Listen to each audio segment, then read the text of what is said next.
धन्यवाद और बधाई कि आपने शहीद भगत सिंह को यहाँ पर इकट्ठा किया है और सभी जो महानुभाव यहाँ बैठे हैं मैं उनको भी सत्कार और सलाम करता हूँ।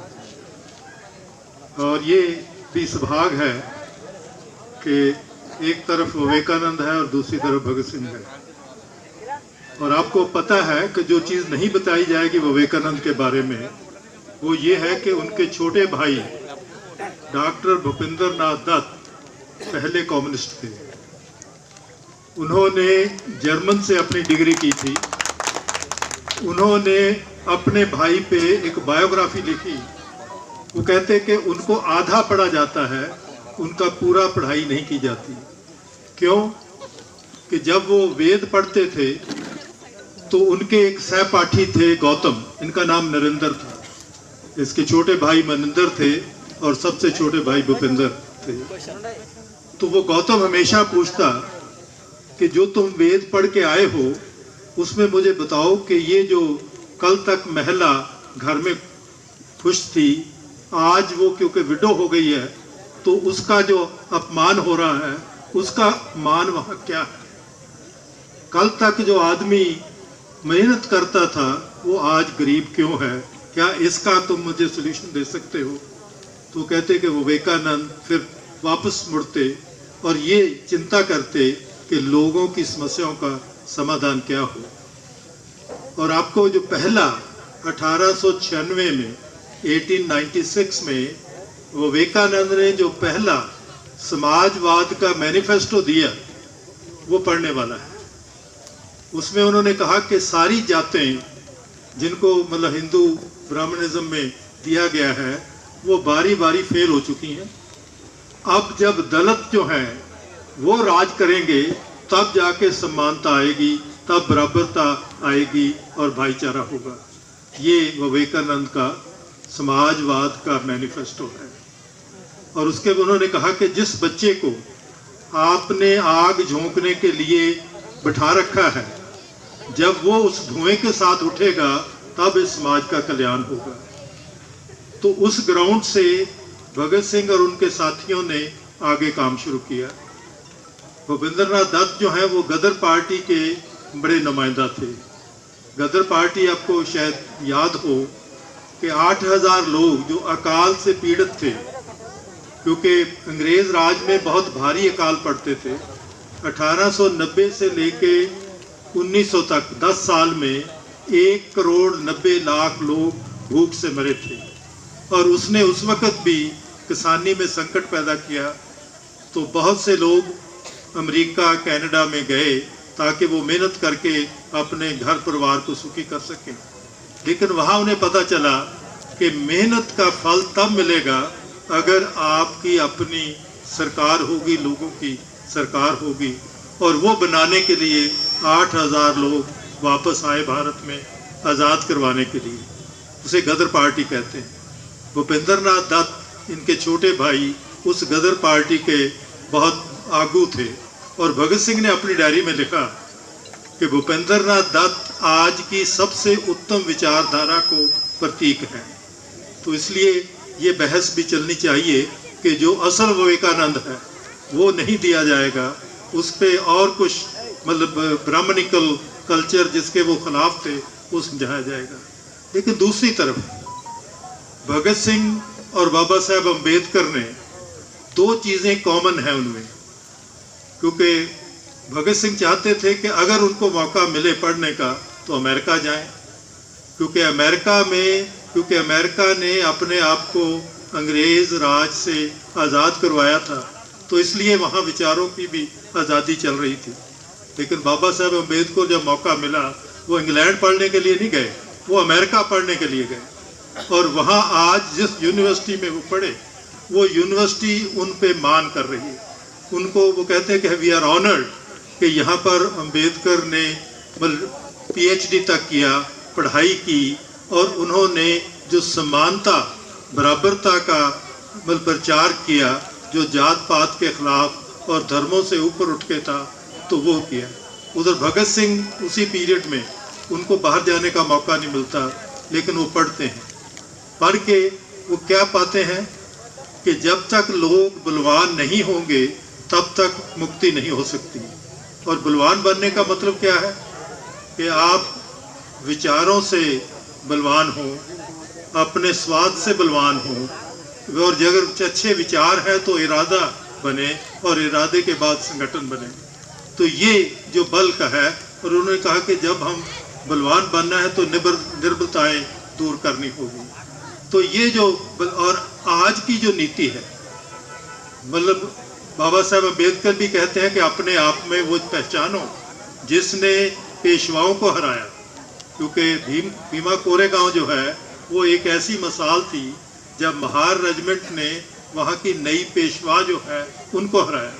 भगत सिंह भी कहते हैं कि आप गुरु गोबिंद सिंह की फौज थे, दलित जो है, आप शिवाजी की फौज थे, आप अपने आप में वो मान क्यों नहीं महसूस करते?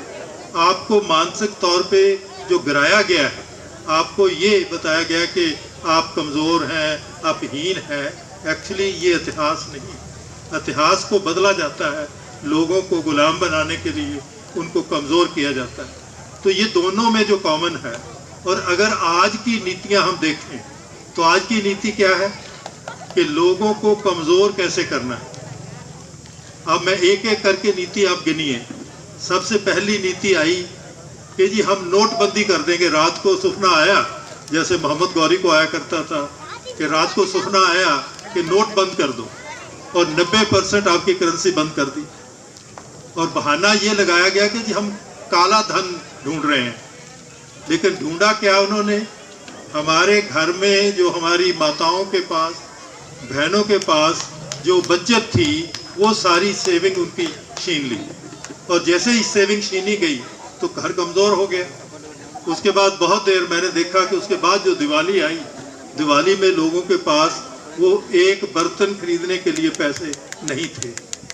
तो ये कमज़ोर करने की पहली नीति थी। उसके बाद उन्हें लगा कि अगर केंद्र को मजबूत करना है तो जो प्रांत हैं उनको कमज़ोर कैसे किया जाए। तो कहते जी रात को, आधी रात को सपना आया कि जी हम एक नया जीएसटी खड़ी कर रहे हैं, गुड्स का टैक्स लगा रहे हैं, सेल टैक्स को, और उससे सारा पैसा जो है वो केंद्र के हाथ में चला गया।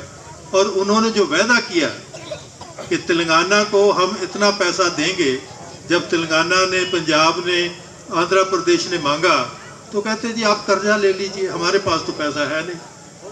वो पैसा जो आपका था, जो आपको यहाँ मिलना था, वो वहाँ चला गया, प्रांत जो है कमज़ोर कर लिया। अब उसके बाद अभी कोरोना, क्योंकि मुझे अफसोस हुआ कि 1 साल बाद मैं आपको मिलने आ पाया, क्योंकि ये जो था प्रोग्राम पिछले साल इसी वक्त रखा गया था, लेकिन उसके 1 दिन पहले मतलब आ गया कि जी अब आप ट्रैवल नहीं कर सकते, घरों में बंद कर दिया।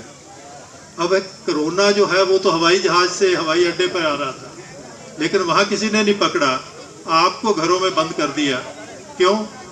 कि जो मजदूर के पास, किसान के पास जो उसकी बचत है, वो बचत ख़त्म करे। और जब वो ख़त्म हो गई तो आपने देखा कि 1 महीने के बाद लोग सड़कों पे चल रहे थे, और उसमें बहादुरी की बातें भी हुई। जब वो लड़कियां जिन्होंने अपने पिता को, अपने माता को मतलब साइकिल से वो 800 किलोमीटर चला के दिल्ली से बिहार पहुंची, तो वो सल्यूट भी है कि हमारे, चाहे हमारे पास और कुछ नहीं हो, लेकिन हमारे पास इरादा है, और उस इरादे से हम नया भारत बना सकते हैं। लेकिन फ़र्क क्या पड़ा कि मज़दूर भी मतलब अपनी सेविंग गवा बैठे। जो नौकरी पेशा लोग थे, क्योंकि नौकरी के लेकिन उन्होंने कर्ज लिया हुआ था, अब कर्ज वापस करना था, तो उन्होंने कहा कि आपका जो प्रोविडेंट फंड है, जो नौकरी वाले आदमी की बचत होती है, वो कहते ये आप बिल्कुल चुप-चुपीते ड्रा कर लीजिए। 30,000 करोड़ रुपया मतलब नौकरी वाले लोगों का जो बचत थी वो भी छीन ली गई। और आखिरी हमला हुआ जो अभी हम देख रहे हैं, जो किसानों के नाम पे मूवमेंट चल रही है।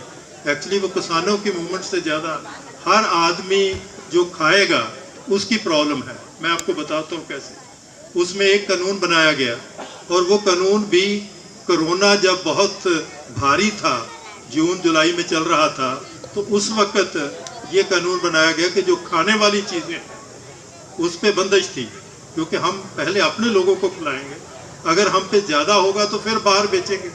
वो कहते नहीं नहीं, बाहर बेचने के लिए हम दे दिए, आप खाइए ना खाइए वो बात की बात है।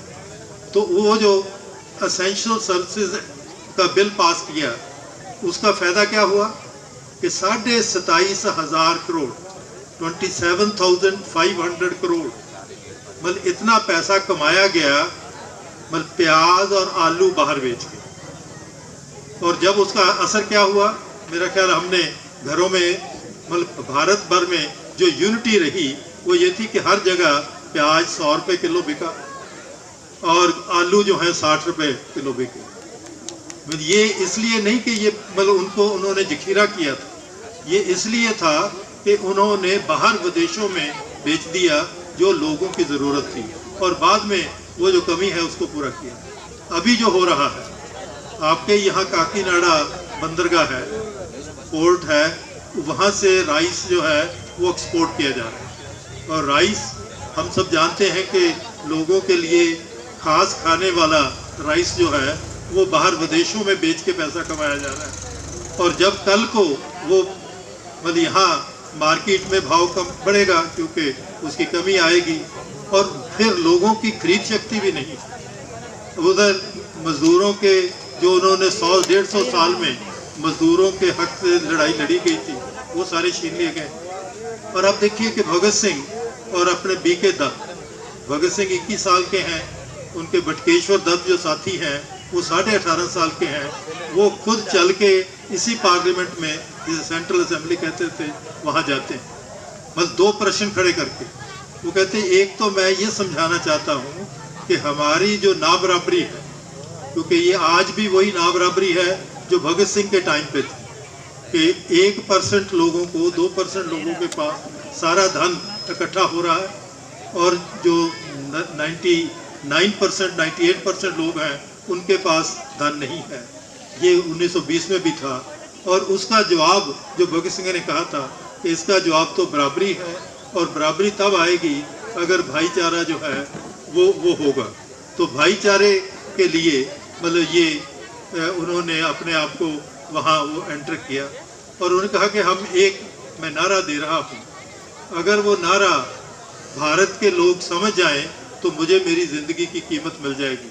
और वो संपूर्ण नारा क्या था जो भी लगा रहे थे आप, साम्राज्यवाद मुर्दाबाद, इनकलाब जिंदाबाद। फिर साम्राज्यवाद क्या है? जब एक देश दूसरे देश को लूटता है। अभी जो कारपोरेट्स के नाम पे लूट हो रही है, जिसपे ये भी है कि आपकी ज़मीन चाहे वो अब नहीं तो कल वो ज़मीन छीन ली जाएगी और कारपोरेट को दी जाएगी। अभी कल मोदी सरकार ने बिल गेट के साथ एक समझौता किया है कि आप हमें ऐसी टेक्नोलॉजी दीजिए जिससे हम किसानों की हर चीज़ का मापदंड कर सकें, और ये भी कर सकें कि कितनी फसल बो रहा है, ताकि उसको वहीं से हाईजैक किया जाए। और ये जो हुआ है, ये पहले भी मतलब इस तरह की चीज़ें जो हैं यूरोप में भी और अमेरिका में भी हुई हैं। तो कहने का भाव है कि कारपोरेट को बढ़ावा देने के लिए मतलब ये कानून बनाए जा रहे हैं। तो वो उन्होंने कहा कि जब एक देश दूसरे देश को लूटेगा तो ये साम्राज्यवाद होगा, और साम्राज्यवाद का नया अवतार जो है वो मतलब ये न्यू लिबरलिज्म है। और उसमें जो आखिरी बात है कि इस नव उदारवाद में गाँव का कोई जगह नहीं, गाँव के लिए कोई पैसा नहीं है, मतलब लेकिन गाँव के नाम पे कर्जा लिया जा रहा है। अब जब कर्जा लिया जाएगा तो कर्जा वापस भी करना है। अभी जितनी सड़कें बन रही हैं आप जरा देखिए कि वो सिर्फ पैसा ही नहीं दे रहा वर्ल्ड बैंक, वो ब्याज पे है, 10% ब्याज पे। और अगर हम नहीं दे पाएंगे तो इसलिए वो कहते हैं कि आप जो हम कहते हैं उस तरह करो, मतलब आपको पैसा इकट्ठा करो, या जो लोगों की जायदाद है वो उसको कारपोरेट में खर्च करो। तो एक तो प्राइवेटाइजेशन को इस तरह लाया जा रहा है जिससे लोगों को कमज़ोर किया जा सके, निहत्थे किया जा सके। लेकिन इसका जो जवाब मतलब है वो मतलब हमारे एकत्रितता में है, इकट्ठे होके। अगर हम इकट्ठे होके अपनी समस्याओं का समाधान करेंगे, मुझे खुशी है कि हमारे यहाँ पंचायत में महिलाओं ने मतलब लीडरशिप ली है और मैं सरपंच साहब को सल्यूट करता हूँ कि उन्होंने ये लीडरशिप ली है, क्योंकि महिलाएं जब बात करेंगी तो वो सबके भले की बात करेंगी। वो मतलब उनको घर चलाना आता है, वो सरफा करके वो किसी की तरफ नहीं देखेंगी कि कोई आए और पैसे दे। और ये नया युग है जो अभी किसान मूवमेंट ने मतलब दिया है। किसान मूवमेंट में एकता बनी है। मैं गांव में देख रहा था कि पंजाब में मतलब मंडी की लड़ाई क्यों है, मंडी क्यों चाहिए कि मंडी जहां पर हर चीज़ मतलब रेगुलेटेड हो और उसमें से टैक्स मिले जो गांव को भला कर सके, लेकिन ये वो सरकार नहीं चाहती। अब मंडी में जो अमीर है वो खरीदना क्यों नहीं चाहता, हालांकि ये 2006 में ही मतलब आ गया था कि कोई प्राइवेट खरीदना चाहे तो खरीद सकता है, लेकिन अब वो क्यों नहीं खरीदना चाहता? क्योंकि एक तो है कि उसका रिकॉर्ड हो जाएगा कि कितनी फसल उसने उठाई, इसका मतलब है कि वो कितने में बेची, कितना उसको मुनाफा हुआ, और वो मुनाफे से जो पैसा है, टैक्स है, वो उसको देना पड़ेगा। तो वो टैक्स भी नहीं देना चाहता, दोनों हाथ से लूटने का काम है। इसलिए मतलब ये मंडी को है कि मंडी को ख़त्म कर दो, ये वर्ल्ड बैंक कह रहा है। वर्ल्ड बैंक जो है वो एक संस्था बनाई गई सेकंड वर्ल्ड वॉर के बाद कि जिससे ये पूरा जो है रेगुलेट किया जाता है। और अब वो कहते हैं कि पहले तो हम सिर्फ उधार देने वाला बैंक थे, अब हम अपनी मर्जी से वो पैसा लगवाते भी, वो लीवरेज बैंक कहते हैं उसको। तो ये जितनी सड़कें बन रही हैं आप देखेंगे कि उसका डिज़ाइन भारत में एक ही है। चाहे आप राजस्थान में जाएं तब भी वहाँ पानी के लिए दोनों तरफ बड़ी बड़ी जो है मतलब कैनाल्स बनी हुई हैं, यहाँ भी आप देखेंगे तो उससे पता चल जाता है कि ये कर्जे की तरक्की है। तो इस वक्त भगत सिंह और उनके साथियों को याद करना, दो ही चीज़ें हैं कि वो कहते हैं कि अपने आप में समर्था पैदा करो। नौजवान जो है वो अपने आप में विश्वास पैदा करे, और विश्वास के लिए ये है कि कोई भी डंगोरी लेके नहीं चलो। और जैसे बाबा साहब अम्बेडकर कहते हैं कि पढ़ाई का मतलब ये है कि नौजवान हर रोज़ अपने आले दुआले में जो हो रहा है उसके बारे में सवाल खड़ा करें, क्योंकि सवाल खड़ा करेंगे तो जवाब मिलेगा। अगर आप मत्था टेक के मान लेते हैं तो फिर आपको उस चीज़ का जवाब नहीं मिलने वाला। तो आज जो मतलब ये आपने अच्छा मतलब खड़ा कर दिया है कि जब आप भगत सिंह को देखें तो भगत सिंह के साथ उसके सभी साथियों को भी देखें, क्योंकि दो चीज़ें मुझे हमेशा हमारे नानी जी कहा करते थे कि मेरा बेटा अकेला खड़ा नहीं अच्छा लगता, वो अपने साथियों के साथ खड़ा अच्छा लगता है। तो वो जो एकता है वो मतलब होनी चाहिए। और दूसरा जो था कि भगत सिंह मतलब ने, मेरे मदर उनसे 3 साल छोटे थे, तो उनको एक ही बात कही उन्होंने आखिरी मुलाकात में कि अमर कौर उनका नाम था, तो वो बीबी करके उनको बुलाते थे कि बीबी सादगी बहुत अच्छी चीज़ है, क्योंकि वो खद्दर पहनते थे, मतलब सादा रहते थे। कहते सादगी बहुत अच्छी है, लेकिन आपके विचारों में मजबूती होनी चाहिए। तो वो सारी उम्र उन्होंने, मैं समझता कि मेरी बहनों बच्चियों के लिए ये उनका संदेश है कि विचारों में मजबूती पैदा करिए, पढ़िए, समझिए, और आलो दुआले को समझने में। घर में अगर मुसीबत आ रही है, ये बीमारी आ रही है, तो बीमारी का कारण हमारी पौष्टिकता की कमी है।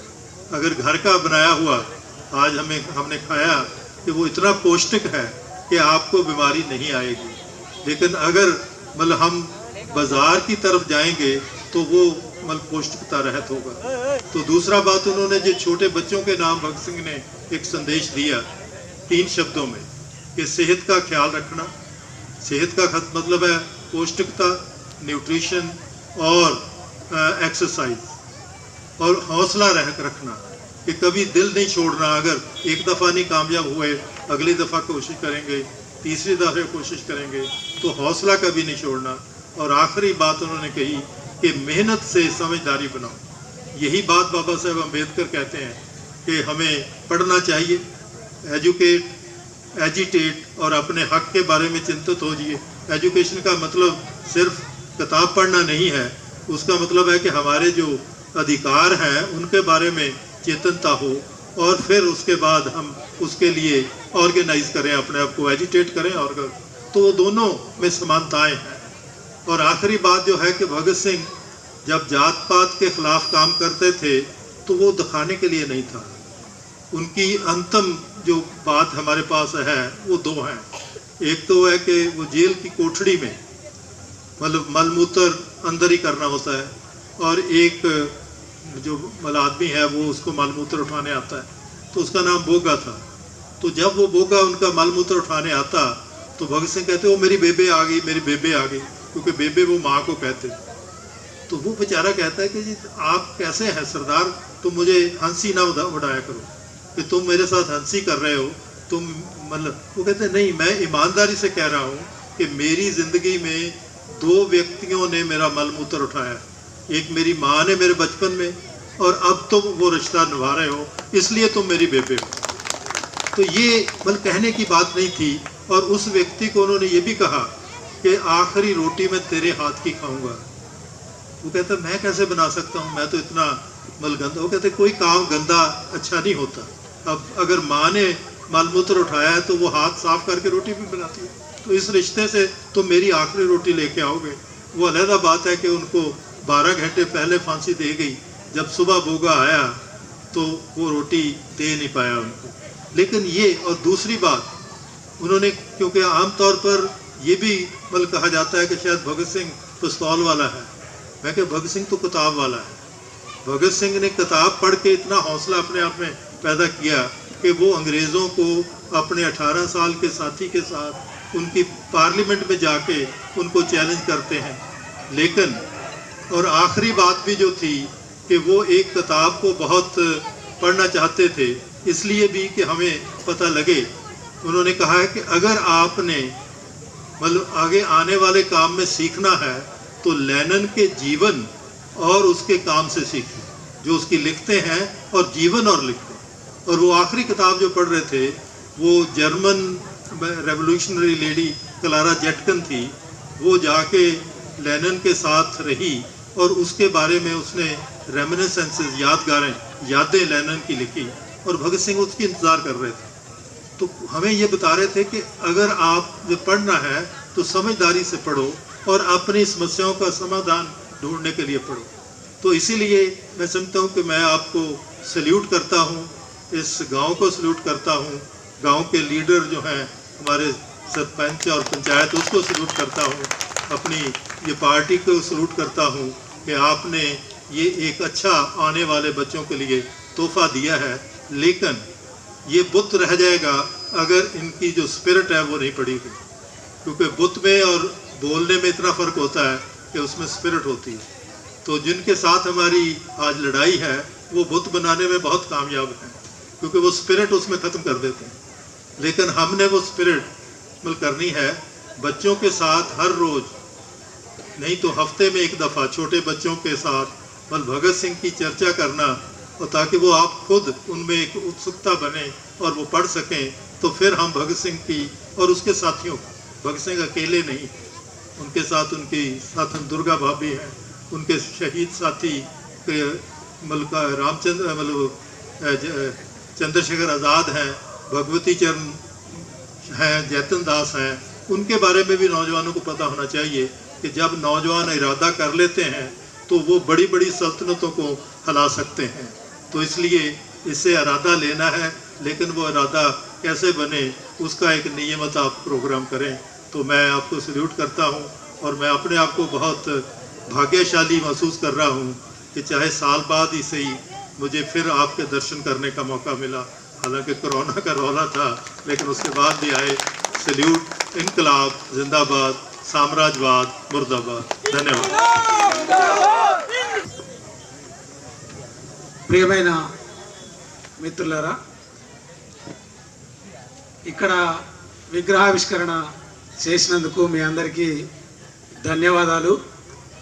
ఈ గ్రామానికి సంబంధించి మీ అందరికీ కూడా ఇక్కడ ఏర్పాటు చేయడం, కలవడం, అందరూ కలిసి ఇది చేసుకోవడం అనేటువంటిది చాలా మంచి కార్యక్రమం. దానికి మీ అందరికీ నేను ధన్యవాదాలు తెలియజేస్తా ఉన్నా.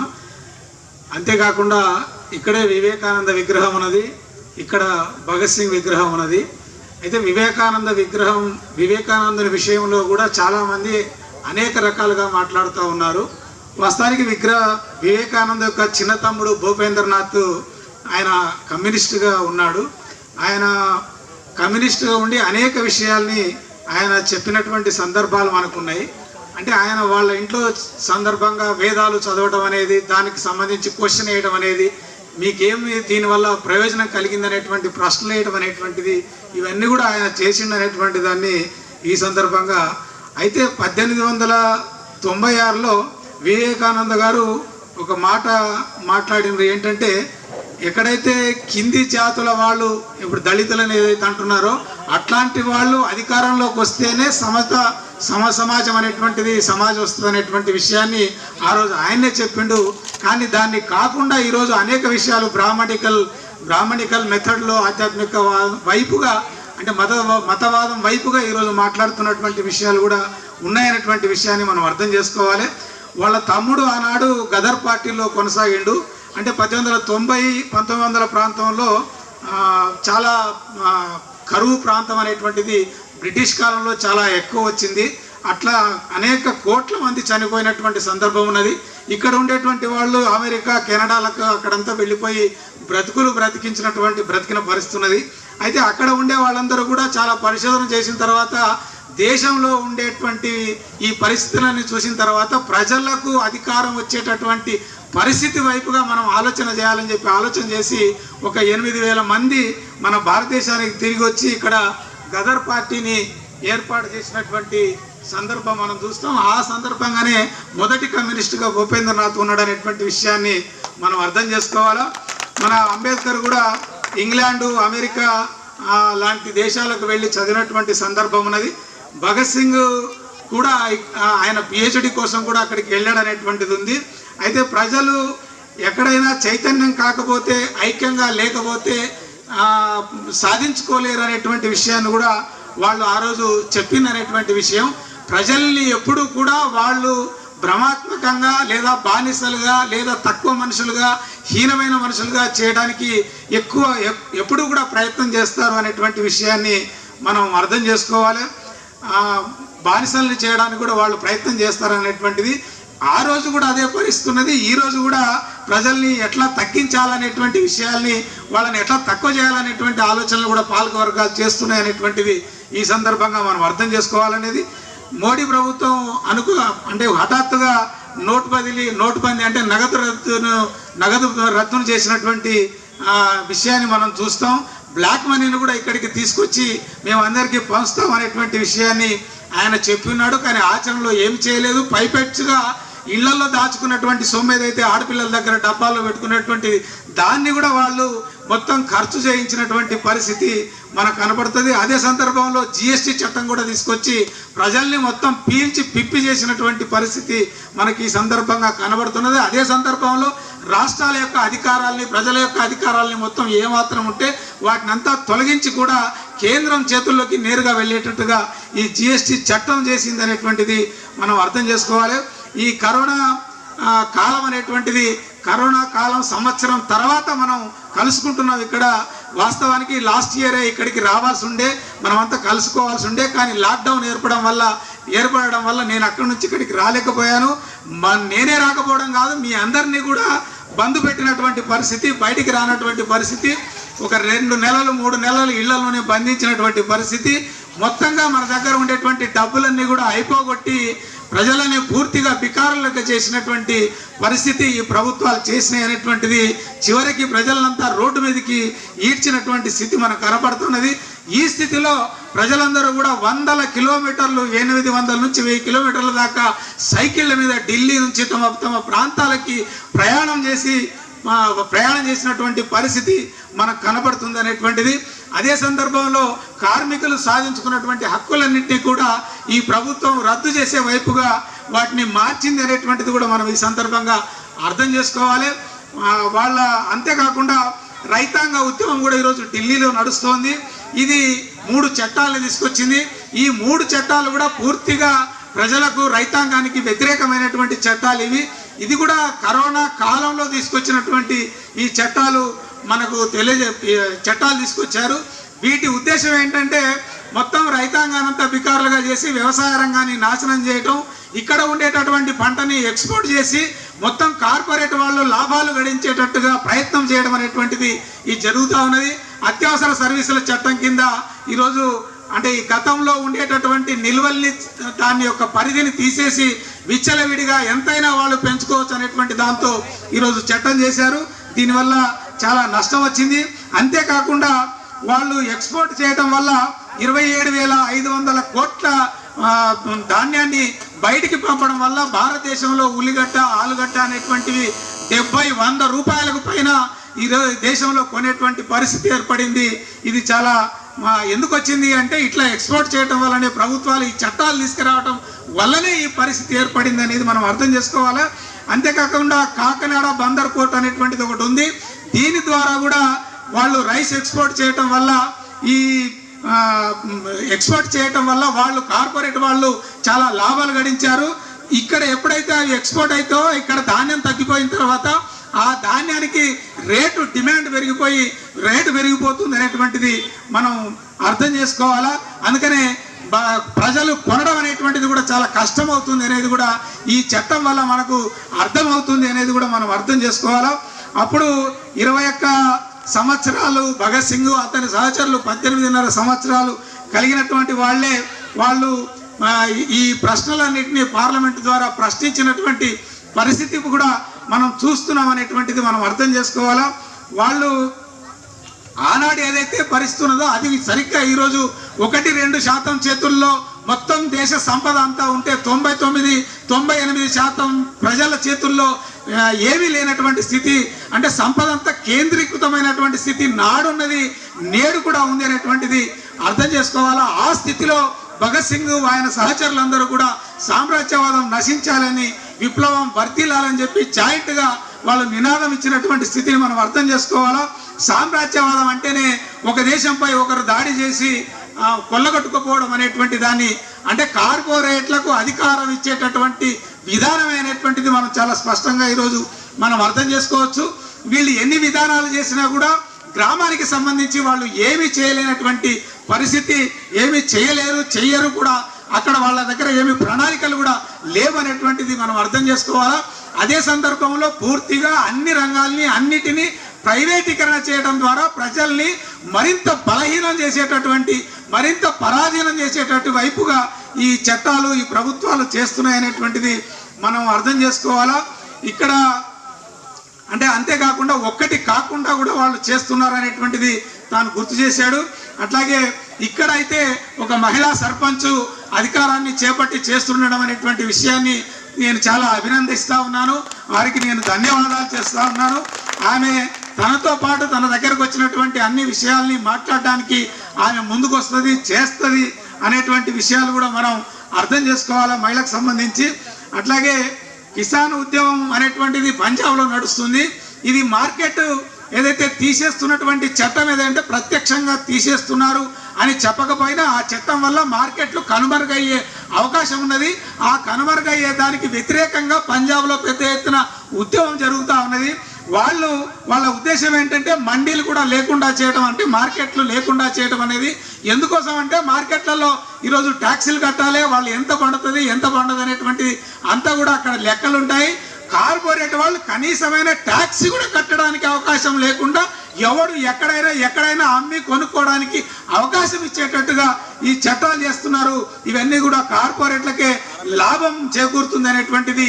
ఇది ప్రపంచ బ్యాంకు ఆదేశానుసారంగా ఈరోజు దేశవ్యాప్తంగా నడుస్తున్నటువంటి విధానాలు అనేది మనం అర్థం చేసుకోవాలా. ఇట్లా వ్యవసాయ రంగమే కాదు, రోడ్ల డిజైన్ చూడండి, నీళ్ళ డిజైన్ చూడండి, లేదా ఇతర ఏ రంగం చూసినా కూడా ఇవన్నీ ప్రపంచ బ్యాంకు ఆదేశానుసారంగానే ఇవి కొనసాగుతున్నాయనేటువంటి విశ్వాసం కొనసాగుతున్నాయనేటువంటిది మనం అర్థం చేసుకోవాలా.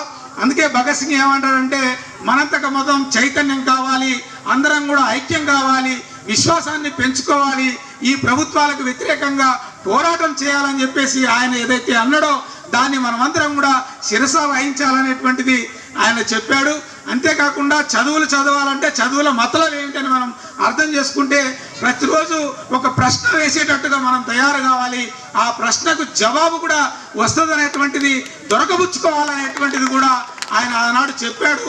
దాన్ని మనం పాటించాలనేటువంటిది కూడా ఈ సందర్భంగా వాళ్ళకు సంబంధించి వాళ్ళు చెప్పింది ఏంటంటే అందరినీ వాళ్ళ నానియో ఎవరో చెప్పాడు, వాళ్ళు ఒక్క భగత్ సింగ్నే కాదు, అందరితో పాటు అతని సహచరులు అందరినీ కలిపి మాట్లాడుకోవాలనేటువంటిది మంచి విషయంగా భావిస్తున్నానని చెప్పి తను చెప్పిన విషయాన్ని కూడా చెప్పింది. అందుకే కాకుండా అప్పుడు కలిసినప్పుడు అందరూ చదువుకోవాలి, తెలుసుకోవాలి, పౌష్టిక ఆహారం తీసుకోవాలి అనేటువంటి విషయాలను కూడా వాళ్ళు చెప్పినట్టుగా ఆ రోజు ఆయన చెప్పినట్టుగా కూడా మన సార్ మనకు తెలియజేశారు. అంతేకాకుండా ఈ ఆయన 3 విషయాలు చిన్నపిల్లలకు సంబంధించి కూడా ఒక సందేశం ఇచ్చాడు.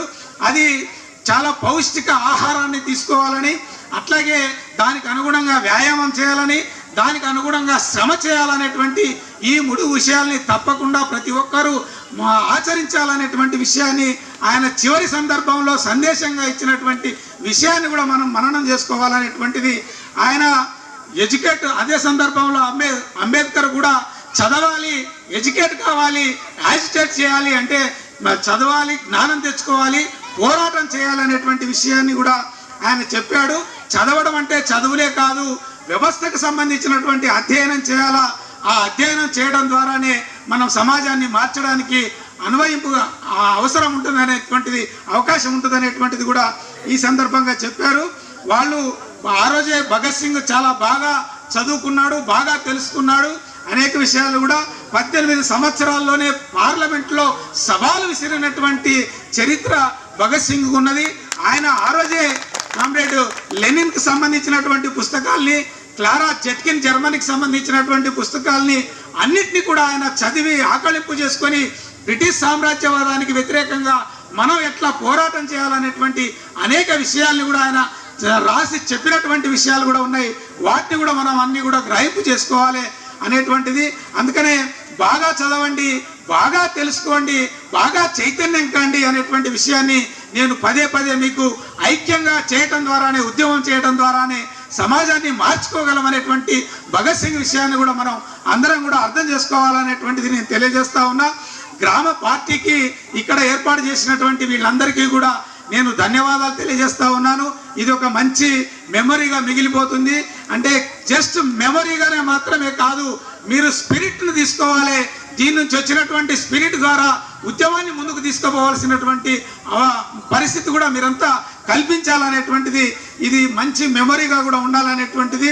ప్రతిరోజు కూడా మీరందరూ పిల్లలతో భగత్ సింగ్ యొక్క విషయాల్ని, భగత్ సింగ్ యొక్క చరిత్రని కూడా మీరందరూ వాళ్ళతో చర్చించాల్సిన అవసరం ఉందనేటువంటి విషయాన్ని కూడా నేను ఈ సందర్భంగా గుర్తు చేస్తా ఉన్నా. ఒక భగత్ సింగే కాదు, ఆయన సహచరులందరూ కూడా దుర్గా కానీ, చంద్రశేఖర్ ఆజాద్ కానీ, భగత్ సింగ్, భగవతి చరణ్ కానీ, బోహ్రా కానీ, రాజగురు కానీ చాలామంది ఎవరైతే ఉన్నారో వాళ్ళందరూ కూడా ఆయన సహచరులు ఎవరైతే ఉన్నారో వాళ్ళందరి యొక్క చరిత్రల్ని, వాళ్ళు చేసినటువంటి పోరాటాన్ని అర్థం చేసుకోవటం ద్వారా మనం కోరుకున్నటువంటి లేదా భగత్ సింగ్ కోరుకున్నటువంటి మనం రాజ్యాన్ని, సమాజాన్ని నెలకొల్పే వైపుగా యువతని మొత్తం కూడా ఆలోచింపజేసేటట్టుగా మీరందరూ ప్రయత్నం చేయాలని, అట్లాంటి ప్రయత్నంలో మీరు మరింత ముందుకు వెళ్తారని మీ అందరికీ కూడా మరొకసారి ధన్యవాదాలు తెలియజేస్తూ నేను సెలవు తీసుకుంటానని చెప్పి సార్ తెలియజేశారు.